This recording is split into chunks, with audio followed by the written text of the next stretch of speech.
دل پریشانم که از بابم نمیآید ستم.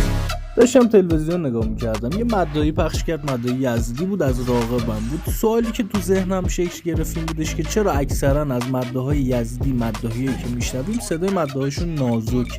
حالا بشمر ببین تو این جمله‌ای که گفتم چند تا مداحی وجود داشت. از اینکه بگذریم یه چند ثانیه‌ای ذهن من درگیر بود و ما تو مبهوت داشتم به تلویزیون نگاه میکردم و پس زمینه تو ناخودآگاه هم داشتین اشعار پرمفهوم مداحی یزدی هم پخش میشد. الله الله فریاد از اهرمنان در گمراهی سرگردان مانده بشم. خب حالا بیاین دلیلشو بگم. هر آدمی دو تا مزاج داره، یکیش بدویه که از بد و تولد همراه ما هست، یکیش کسبی که ما بر اساس انتخاب‌هایی که میکنیم و موقعیت‌هایی که درش قرار میگیریم به دستش میاریم. یه کوچولو دقت بکنیم به مزاج اقلیمی یزد متوجه میشیم که مزاج شهر یزد سرد و خشکه، کویریه و بادگیر زده، موهای پرپوچ و سخونبندی نازک، پوست خشک و فرم بینی، مدل لباس پوشیدن که اشخاص سوداوی لباس‌های رنگ تیره میپوشن یا لباس‌های سنگین با اصالت و زیاد به مد کاری ندارن. و کت یکی از مؤلفه‌های اصلی پوشش این شخصی که من توی ویدیوهای دیگه‌ش هم دیدم به جز محرم همینجوری بوده.